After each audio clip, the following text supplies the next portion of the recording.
El tifón Duyuan llega a China después de haber dejado 3 muertos y más de 300 heridos a su paso por la isla de Taiwán.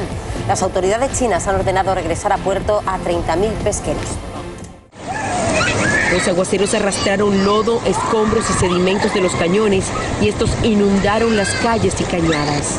Autos repletos de personas se quedaron varados. Lamentablemente, 2 vehículos con 16 mujeres y niños fueron arrastrados con un resultado fatal.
Faltan 6 minutos para las 8 de la tarde y la tierra comienza a temblar en Chile. Interrumpimos nuestra transmisión porque esto es un sismo ya con características de un terremoto. Más de 180 segundos de movimiento sísmico que sorprende a muchos ciudadanos en casa o volviendo a ella. El terremoto tiene una magnitud de 8,4 grados en la escala Richter. Más de 1 millón de personas son evacuadas por peligro de tsunami.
Edificios y vehículos totalmente calcinados. California sufre los incendios más devastadores de los últimos meses. En 6 días el fuego ha obligado a 20.000 personas a abandonar sus casas.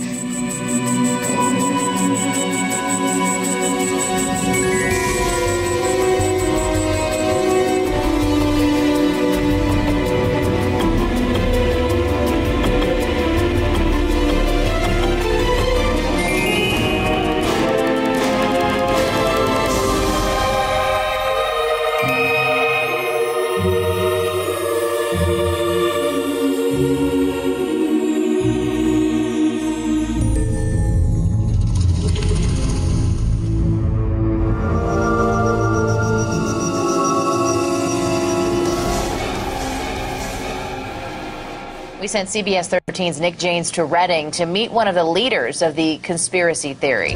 Dane claims the spraying he says is happening off the coast of California comes with an incredibly severe side effect. The heavy metal particles, he says, are blocking rainfall. You're talking about weather control. Yes, we are. Is that at all plausible? Is it even possible? Not really. Climate engineering is the greatest single assault on the environment ever launched by humanity, without question. I would find it more likely, I'm not saying that it's happening, but it's more likely to me that there's like extraterrestrial visits to the Earth than there are things like this happening. Dane is used to skeptics. He once was one himself. Talk is cheap for those that haven't investigated. I didn't want to believe this either. After becoming suspicious, something was partially blocking the sun's energy from reaching his solar home. Dane decided to go public. I can't not do this. It's the last thing I ever wanted to do. I'm not a political person. I'm not an activist. I'm simply a father that wants his children to have a future. His cause is gaining more attention. On this night in Redding, more than 1,000 people showed up from all over the country.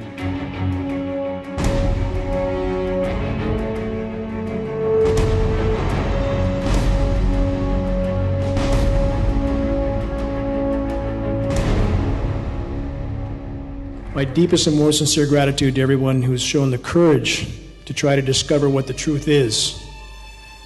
Because we're certainly not being told the truth. And we live in a society that has so far been run by tyrants and cowards who serve them. What is climate engineering? Climate engineering is the epitome of human insanity. It's the epitome of human arrogance, superseding all other forms of tyranny so far. Geoengineering is the biggest elephant in the room. It's the most cataclysmic undertaking of the human race yet, superseding all other assaults on the environment. That's about as unnormal as it gets. And we live under toxic skies. Our children live under toxic skies every single day. Anybody who thinks that sky is normal needs a serious reality check. I can't tolerate life like that. I would rather go down to my last breath sounding the alarm than to accept life under toxic skies. 4 photographs, 3 of heavily geoengineered skies, aerosolized skies, 1 untainted picture. How many of us even remember what such a sky looks like? It's so seldom we have lost track. These programs have been occurring for 65 years. How can they get away with this? Because we're letting them get away. Because we're on our iPhones, watching football games, and that reality will not continue much longer. It's important to understand that the greatest lie ever perpetrated on the human race is the lie of the condensation trail. By design, that engine is nearly incapable of producing any condensation trail except under the most extreme circumstances, which very rarely exist. Watch here.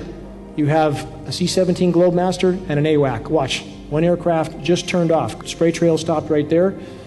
Keep watching. There's the aircraft. No spray coming out. Nothing. Keep watching. Frame will change. There it is. Just turned on. Are you telling me that's condensation? Absolutely not. When you walk down the road on a cold day, which we don't have much of anymore, and your breath condenses, do you walk down the road a mile and look behind and see a cloud hanging behind you? No, you don't. What do aerosolized microwave clouds look like? That's what they look like.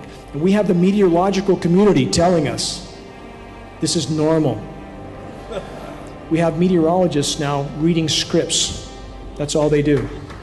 This is the society we live in. These clouds, as you see, are aerosolized with electrically conductive nanoparticulates that can be manipulated when exposed to radio frequencies that can cause them to repel each other.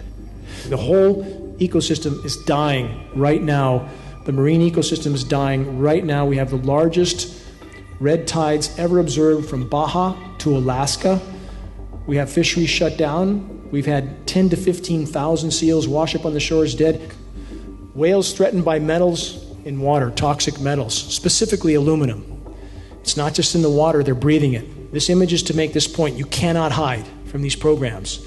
We are literally being herded off a cliff right now, every single one of us from every direction. We have to check our reality. We have to make our voices heard. The bees are collapsing.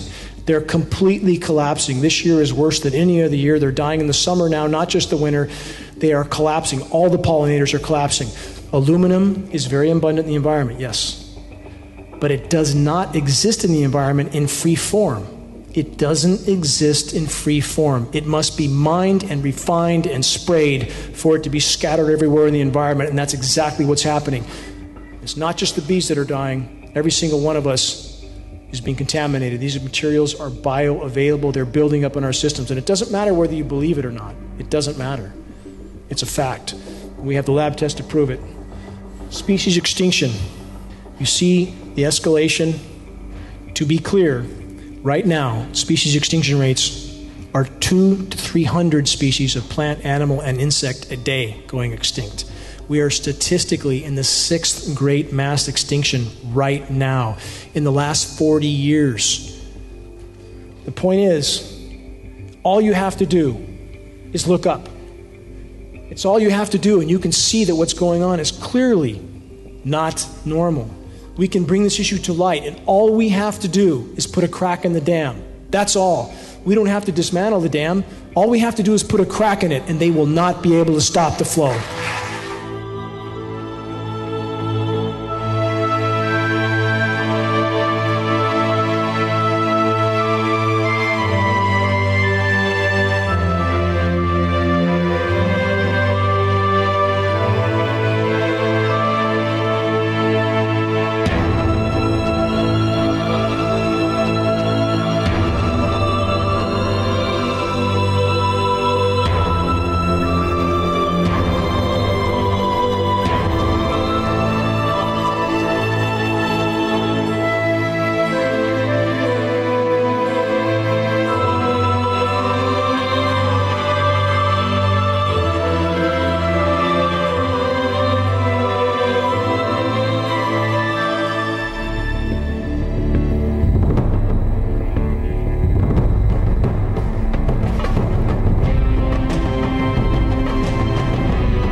Действительно, поток беженцев, вызванный хаосом на севере Африки, уже который год течет в Италию и Испанию, и до последнего времени это было как бы в порядке вещей. Несчастные, бежавшие от нескончаемой войны в Сирии и Ираке, до сих пор концентрировались в лагерях беженцев в соседних странах, включая Турцию. Но и эти бедолаги еще недавно интересовали лишь специалистов. И вдруг словно прорвало. Поток мигрантов в течение месяцев вырос в разы, а их еще недавно спонтанные перемещения оказались вполне упорядоченными, дорогостоящими и широко распиаренными. Проблема беженцев не возникла вдруг ниоткуда. Это просто один из, скажем так, последовательных этапов программы правительства Соединенных Штатов Америки по дестабилизации политической ситуации как на Ближнем Востоке, так и на европейском континенте. Цель дестабилизации политической ситуации американцев в европейском континенте – это просто поставить полную зависимость весь европейский континент, Европейский Союз от политической воли Соединенных Штатов Америки. Это надо совершенно четко понять. И правда странно, что до сих пор ни один из лидеров единой Европы ни словом не обмолвился о причинах происходящего. Засуха, упрямство Асада в Сирии, кровожадность исламского государства в Ираке – все что угодно, кроме признания собственной слепоты.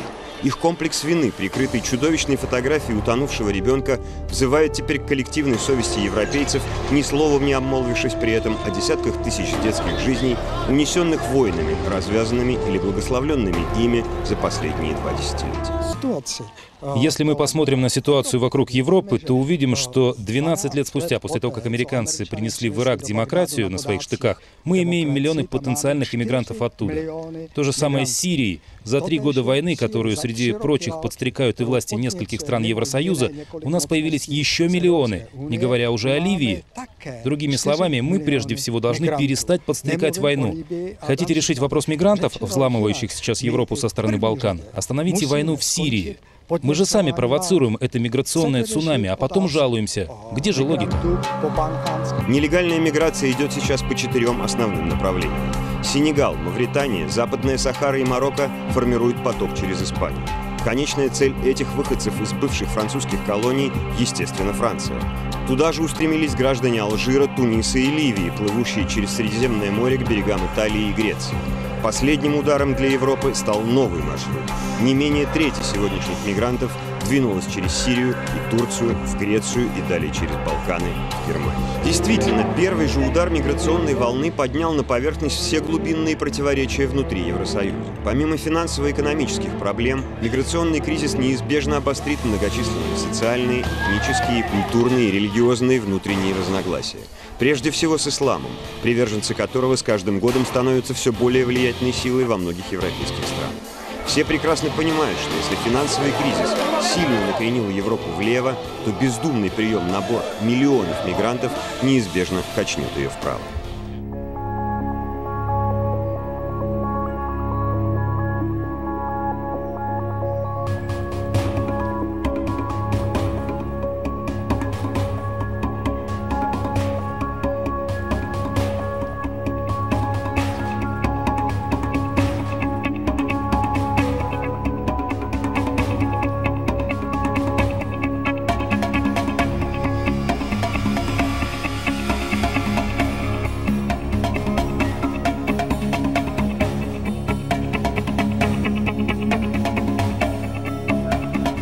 Teile dieser Republik sind im Chaos versunken. Dies wird teilweise in den Medien noch nicht dargestellt. Diese Republik ist zurzeit relativ handlungsunfähig. Die Verwaltungen sind beschäftigt, Tag und Nacht zu improvisieren und zu arbeiten. Wir werden alle gefordert sein. Wenn jemand glaubt, diese Integration geht problemlos, der irrt. Wir haben sehr viele Negativerfahrungen sammeln müssen. Ich habe auch lange überlegt, ob ich darüber rede.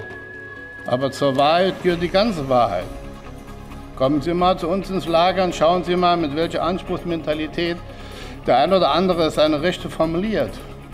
Schauen Sie mal, wie man um die Lebensmittel kämpft, obwohl man nicht an der Reihe ist. Wir haben leider Gottes auch Menschen, die sich nicht an die Gesetze halten. Hauptproblem in diesen Dingen, was den Verstoß gegen die Gesetze angeht, ist auch eine steigende Aggressivität. Wenn unsere Frauen das Essen nicht mehr ausgeben können, weil sie unrein sind und die anderen das nicht essen wollen, dann schafft das Probleme. Die innere Sicherheit und Ordnung ist in einigen Bundesländern gefährdet, weil kein Mensch weiß, wie viele Leute da sind. Sie sehen, Es kommt einiges auf uns zu.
Now, the situation is very complex. Right now, we have China, Russia, Iran, Iraq, Bashar al-Assad coming together against the forces of the United States, Israel, Turkey, Jordan, Saudi Arabia, United Arab Emirates, and Qatar.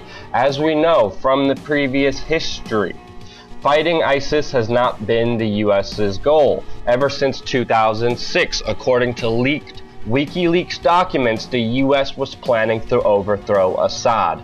Now, Assad stood in the way of a pipeline that Saudi Arabia was planning to build that would undercut Russia and provide oil to Europe. That's why he was seen as an enemy way before ISIS. ISIS was supported, just like the rebels in Libya were supported to overthrow Gaddafi. The US and NATO said that they wanted to spread democracy and freedom in Libya. They bombed that country like we are bombing Syria, and now the country is in turmoil. It is destroyed. There's no democracy. There's no more freedom. The US did the same strategy by funding and supporting Syrian rebels. They called them the freedom fighters. Meanwhile, it turned out that they were ISIS. Turkey, Saudi Arabia are buying up oil that ISIS took control of in Syria. They're buying it for cheap. Where are the US sanctions? They put sanctions on Iran. They put sanctions on Russia. But they do not put sanctions on the very people buying, giving ISIS almost millions and millions of dollars every single day, financing their operations. The US was supposed to be bombing ISIS, as we've heard in the news, but they are even refusing to buy training camps that are turning out thousands of fighters a month. Because the US does not want to defeat ISIS, the US wants to defeat Assad because he's standing in their way. You see John McCain here, who visited Syria, was standing behind these so-called freedom fighters. They all turned out to be ISIS. all the arms and all the trainings are going towards radical Islamists, al-Nusra and ISIS. And that's why Russia is now stepping in saying, no, we're really gonna bomb this. Now the United States is saying that Russia is destabilizing Syria. Meanwhile, it was the United States funding and training rebels with Turkey, Israel, Saudi Arabia, Qatar, United Arab Emirates, who have done so in the beginning.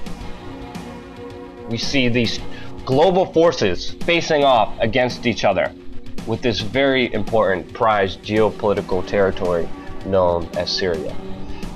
But to stop it, we have to be informed about what is really happening and the true history of it, because the mainstream media is sending a lot of propaganda, not dealing with the whole picture.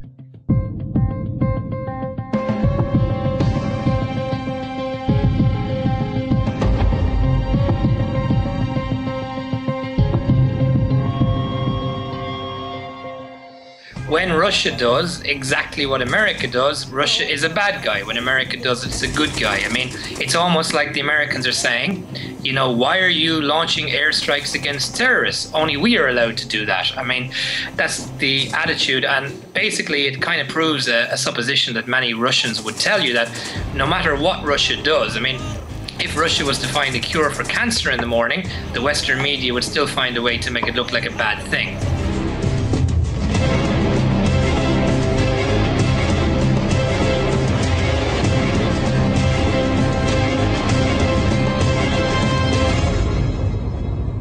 The United States saying Russia may be targeting Syrian opposition fighters and not ISIS.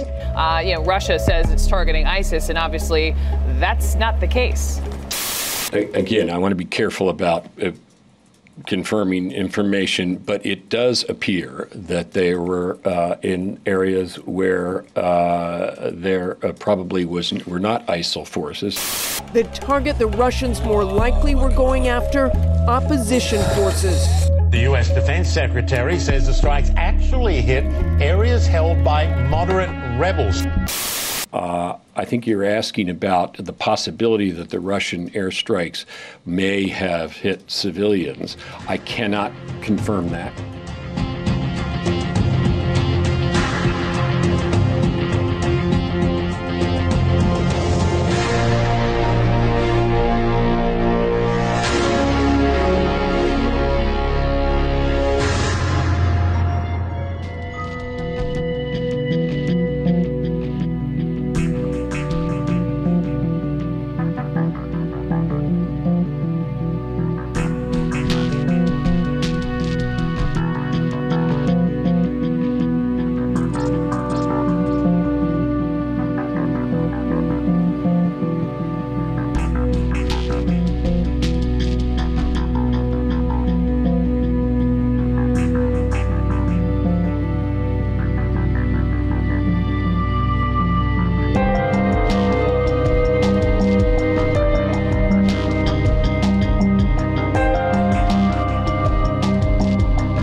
I might do what we did in Afghanistan many years ago to give those guys the ability to shoot down those planes. That equipment is available. Having met Vladimir Putin, I wouldn't talk to him at all. We've talked way too much to him. What I would do immediately is begin rebuilding the Sixth Fleet. I would begin rebuilding the missile defense program in Poland. I would conduct regular, aggressive military exercises in the Baltic states. I'd probably send a few thousand more troops into Germany. Vladimir Putin would get the message.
4 años y les voy a decir la tabla periódica.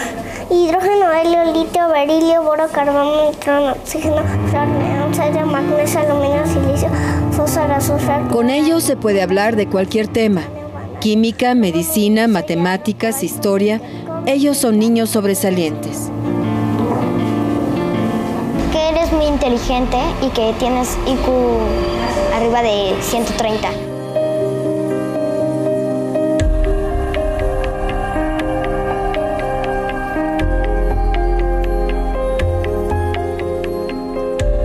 So you're in year 8. How is school going for you? Do you think you may? Is it too easy for you as well? Do you think you might have to skip a grade or two? Well, I'm really enjoying school at the moment, and I don't think I need to skip a grade. The only person that needs to challenge you is yourself. So you don't need other people to do that for you. It's in you, so you've got to challenge yourself, I think.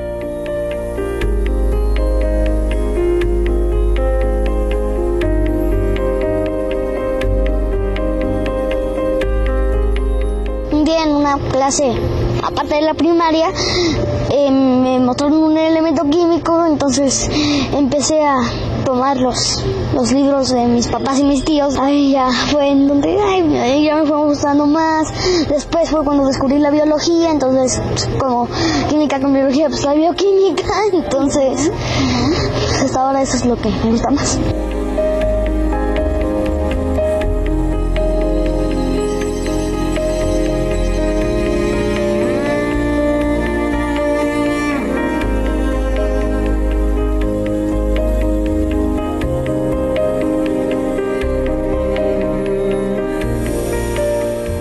La niña psicóloga más joven del mundo y quería preguntarte cómo te sientes. Bueno, sí me siento muy feliz porque siento que de esta manera tengo más tiempo para todavía prepararme más, porque muchos piensan que ya que acabé mi licenciatura voy a trabajar, pero no es cierto. Yo voy a seguir preparándome para en un futuro ya empezar a trabajar. Y por eso estoy muy feliz, porque así tengo tiempo para hacer, bueno, yo apliqué una maestría, la cual ya voy a empezar, y un doctorado, luego quiero aplicar para un doctorado, y luego tal vez otra carrera. Hasta que... No paras. Yo creo que es que los niños sobredotados tenemos un gran interés por cosas nuevas, entonces no queremos parar de estudiar. Y también yo creo que, bueno, toda la vida hay algo nuevo que aprender. ¿Pero tú tienes algún recuerdo de ti misma sintiéndote diferente o especial? Bueno, muchos niños se dan cuenta cuando ven que son diferentes porque les hacen bullying, no los rechazan y los aíslan, entonces ahí es cuando muchos niños se dan cuenta que algo les pasa con ellos. Pero como yo nunca estuve en un sistema escolarizado, no sufriste eso. No. Tienes 13 años y aparte de ser psicóloga, aparte practicas taekwondo, estás aprendiendo chino, mandarín, hablas varios idiomas, entre ellos latín, cosa que me ha llamado mucho la atención. Pintas al óleo, insisto, ¿el día tiene más horas para una niña de 13 años? ¿O cómo lo haces? ¿De dónde sacas el tiempo? Bueno, no tiene más horas, porque me duermo a las 10 y me despierto a las 7, entonces no es mucho tiempo el que tengo, pero lo clave está en organizar actividades. Es que muchos piensan que estoy encerrada estudiando.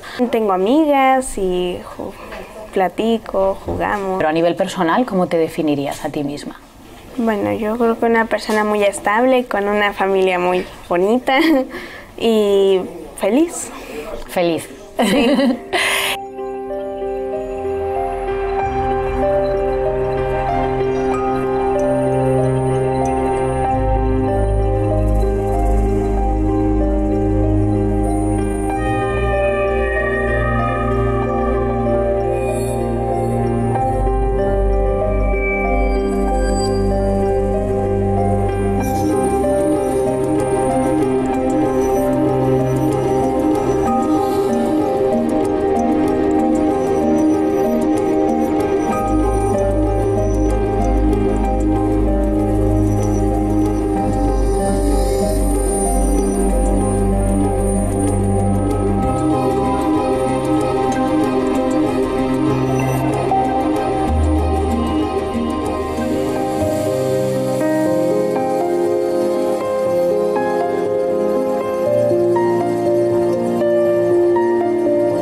Are you ready to be his friend? Yes. Just try your best. I don't want you and my dad to be replaced in meanies again. I want you and my dad to be placed as settled and be friends. I'm not trying to be mean. I just want everyone to be friends. And if I can be nice, I think all of us can be nice too. I'm not trying to be mean, but I'm trying to do my best in my heart. Nothing else than that. And if that's for my dad and you, Mom, I think you can do it. I think you can settle your mean heights down a little to short heights. Then it's both, okay? I'm not trying to be mean. I'm not trying to be a bully. I'm trying to be steady on the floor, not way down, on straight, on the middle where my heart is. My heart is something. Everyone else's heart is something too. And if we live in a world where everyone's being mean, everyone's gonna be a monster in their future. What if there's just a little bit of persons and we will eat them, then no one will ever be here. Only the monsters in our place. We need everyone to be a person. Everyone, including me and my mom, everyone. I just want everything to be settled down. Nothing else.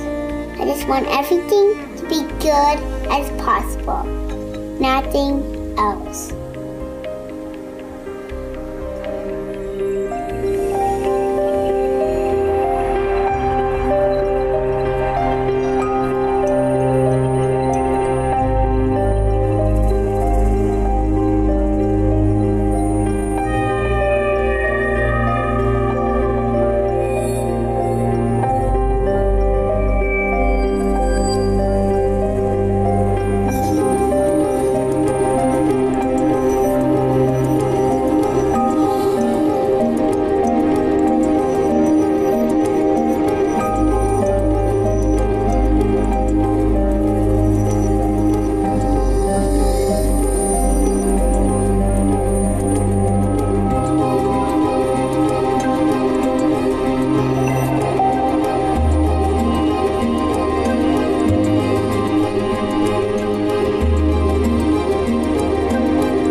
Um es gleich vorweg klar zu machen, Tesla hat damals die elektrische Skalarwelle entdeckt, die elektrischen Strom durch die Luft ohne Kabel schicken kann und dabei sich noch auflädt mit freier Energie.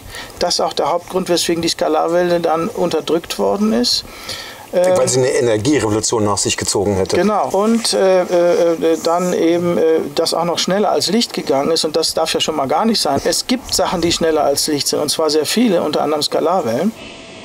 Die große Entdeckung von Professor Mivel war dann vor über 20 Jahren, es gibt nicht nur die elektrische Skalarwelle, die Tesla entdeckt hat und vorgeführt hat, sondern auch die magnetische Skalarwelle, die sich in Richtung des magnetischen Feldzeigers ausbreitet. Und das ist die biologisch relevant ist, die wir in unserem Körper benutzen. Die ganze Zellkommunikation arbeitet damit. Was wirklich passiert, ist, über Lichtgeschwindigkeit korrespondieren die Zellen miteinander und geben Information und Energie weiter. Und deshalb hat man dann angefangen, andere technische Wege zu beschreiten und sich in unser Gehirn mit Strahlen einzuklinken. Die Leute, die Mind Control machen, müssen sich an unseren Biocomputer anpassen. Die haben natürlich schon lange herausgefunden, dass er mit magnetischen Skalarwellen arbeitet. Deshalb müssen die das auch tun, sonst könnten sie keine Ergebnisse erzielen. Und da nicht so viele Menschen da sind, um 7 Milliarden zu steuern, müssen sie es über Computer laufen lassen. Also kann man Computer programmieren, magnetische Skalarwellen zu senden zu Menschen, um da dann alles Mögliche zu beeinflussen. Und zwar ist es nicht nur im Gehirn, dass man Gedanken lesen kann, Gedanken beeinflussen kann, auf einmal den Willen ändert, dass man eine andere Partei wählt, als man eigentlich wollte und so weiter, ohne dass man merkt, dass man beeinflusst ist. Man kann auch ans Erinnerungsvermögen ran, Erinnerungen auslöschen, falsche Erinnerungen einpflanzen und man kann auch an den Rest des Körpers ran. Man kann also Krebs erzeugen, alle Krankheiten, die man will. Und man kann auch zum Beispiel jemanden das Geschlecht wechseln lassen, dass er auf einmal da ganz anders denkt oder die Religion wechseln. Ich kenne mehrere Opfer, die auf einmal zum Islam übergetreten sind. Das ist alles durch Mind Control gemacht. Ja. Ich kenne sehr viele Opfer, die zu mir kommen und sagen, ich höre jetzt die Stimme, ich soll den und den umbringen und ich will das aber nicht und die kämpfen dagegen. Und jetzt hatten wir einen Fall in Südschweden, einen Soldat, der seine eigene Familie umgebracht hat, die er sehr liebte. Der schildert richtig, wie er dauernd dagegen gekämpft hat, gegen diese Stimmen und das zum Schluss nicht mehr geschafft hat und die dann tatsächlich umgebracht hat und dann nachher noch versucht hat, die zu retten und so weiter. Also entsetzliche Dramen, die sich da abspielen. Ein Schwede ist nach Kiruna ins Bergwerk gefahren, 700 Meter unter die Erde, um diese Strahlung loszuwerden und Stimmen im Kopf. Das wurde aber nicht besser, obwohl da unten gar kein Handyempfang mehr war oder irgendwas. Andere haben so Bleischürzen um sich herum oder Alufolien auf dem Kopf. Das hat alles nichts genützt, weil die sind immer davon ausgegangen, dass es elektromagnetische Wellen sind. Und da könnte man sich ja mit Alufolie und Blei und so weiter schützen. Das geht aber durch, diese Strahlung, weil es eine andere Wellenform ist, nämlich eine Skalarwelle. Also da ist alles machbar. Das ist eine fürchterliche Waffe. Es ist so, dass die Verbindung zwischen Computer und Mensch über ein Interface gehen muss. Und zwar am besten ein Chip, das man auf verschiedene Weise in den Menschen rein projiziert. Und diese Chips müssen sich dann mit Gewebe verbinden aus dem Körper und dadurch ist das Interface dann hergestellt. Oder aber, das ist die eine Methode, die andere ist, man hat die DNA vom Opfer. Denn unsere DNA ist eine Antenne für Skalarwellen, für magnetische Skalarwellen, sowohl als Sender als auch als Empfänger. Was ganz wichtig zu wissen ist, man kann die Informationen von Mind Control von einem Satelliten schicken, man kann sie über die Chemtrails was machen und man kann sie ganz wichtig über die Handy-Technologie schicken, weil die ganzen Handymasten und die Handyempfänger, die arbeiten auch mit Skalarwellen. Um die Antenne herum ist sogar mehr Skalarwellenanteil als elektromagnetischer Wellenanteil. Die meisten Menschen lässt man nicht merken, dass sie Opfer sind. Die hören keine Stimmen, sondern das Klassische ist, dass du nicht mitkriegst, dass du unter Mind Control bist.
Recientemente, el CERN, el Laboratorio Europeo de Física de Partículas Elementales, y que posee el mayor acelerador de partículas del mundo, ha anunciado que piensa imprimir el doble de potencia al acelerador para crear algo así como un agujero negro como brecha dimensional. Están hablando de una puerta dimensional, una declaración muy arriesgada.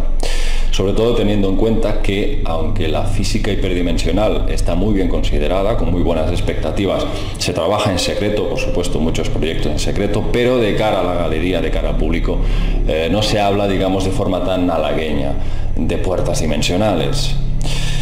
Entonces es bastante curioso que hayan hecho una declaración de estas características. Bien, vamos a ver un poco cuál es la infraestructura del CERN. Básicamente es subterránea y ahí trabajan más de 6.000 científicos de 86 nacionalidades diferentes. ¿Qué grado de gravedad puede tener lo que se geste ahí dentro del CERN? ¿Qué sería lo peor que podría pasar? Bueno, vamos a dejar que sean los científicos los que hablen.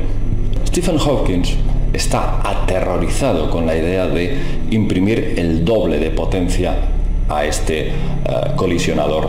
Declaró lo siguiente: la partícula de Dios podría destruir el universo. El bosón de Higgs podría volverse inestable a niveles muy altos de energía, lo que podría causar el colapso instantáneo del espacio y del tiempo.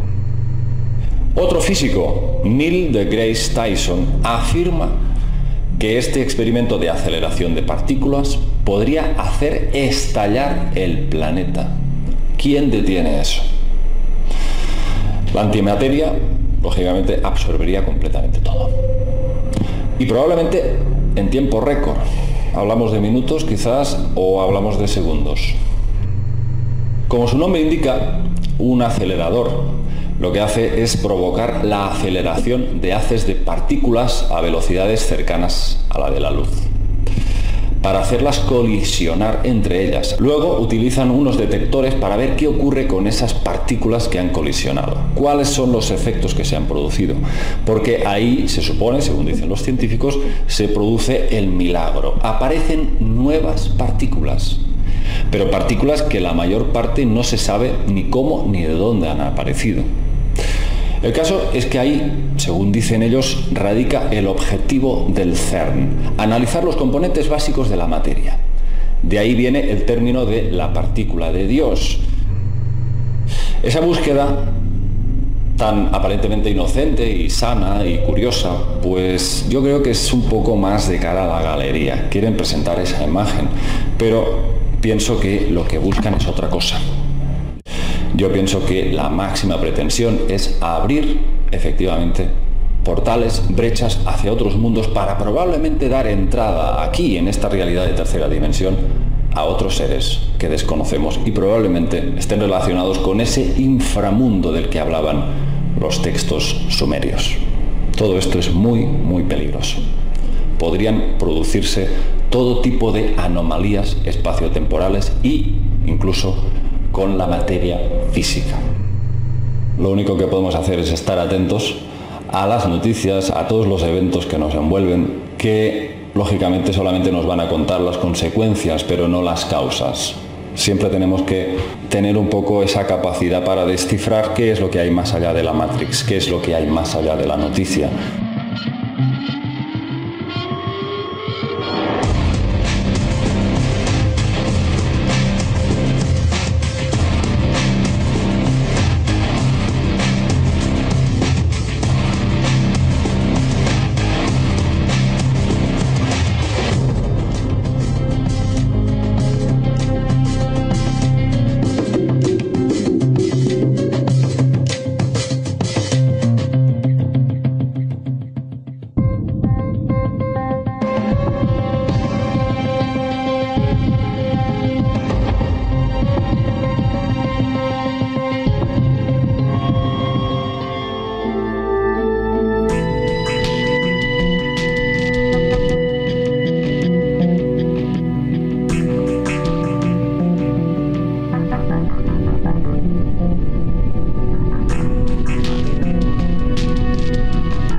Scientific studies have shown the heart is not only the most powerful center in the body, it is the most intelligent, having the ability to receive precognition. If we can create a coherence with our minds and heart center, we can access our intuition more frequently.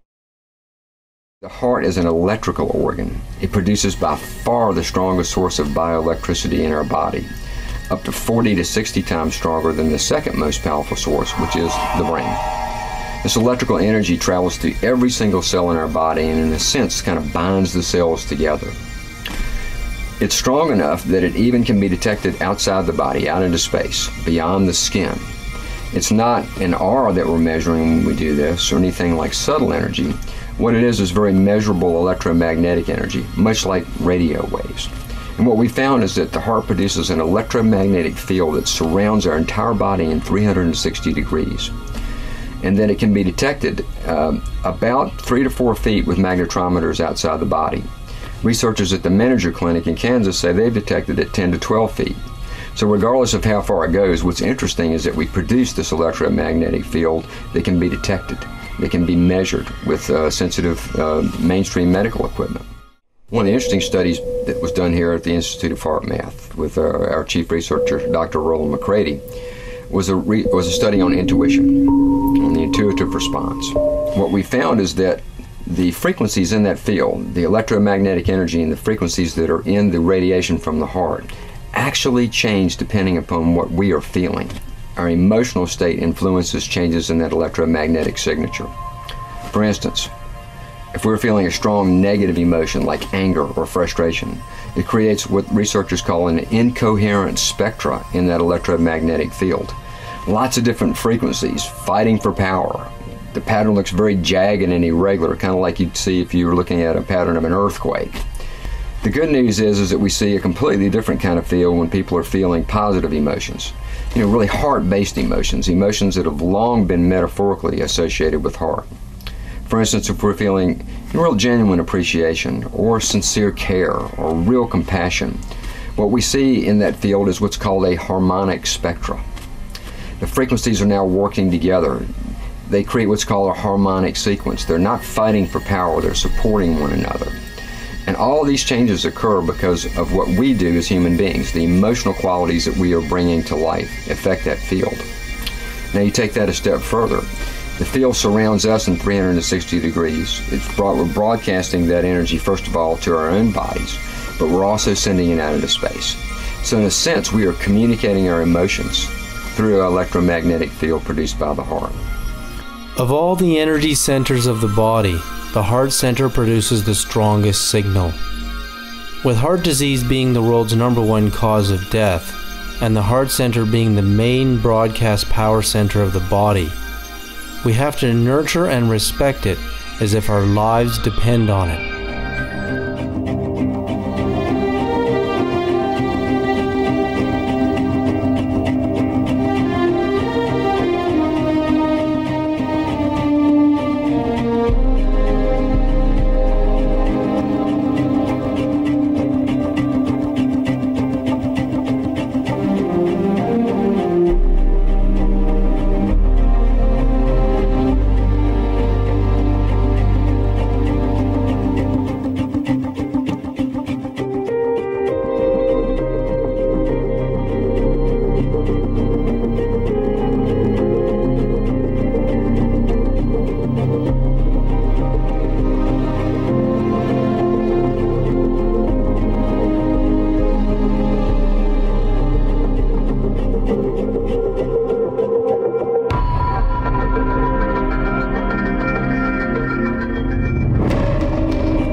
our solar system will fully begin its descent into the plasma field, the equatorial region of our galaxy. Our solar system, as it moves, it goes in this, here we go. It goes up and it goes down and it goes up. It travels this way, okay? As we're moving in the galaxy, 26,000 years, 26,000 years, 26,000 years, 26,000 years, okay? Well, what we're doing is we're beginning our descent, okay, to begin a new 26,000 year cycle. And that descent will take us across through the plasma field, which NASA calls the Oort cloud. And that field is a huge electrical plasma field. And it will change our DNA. It will change virtually everything that we know. And what happens is once we cross that actual plane, we move into a different harmonic, a feminine harmonic, where humanity will begin to rebuild itself and regenerate and recreate itself in a safe environment, okay? Because that harmonic, that frequency is not about war, it's about compassion. And we're leaving the male dominant in the northern side of the galaxy. We're leaving the war behind, and those who can't let that energy go, you know, that control, that dominance, a lot of them, whether they're male or female, won't make it. They will check out.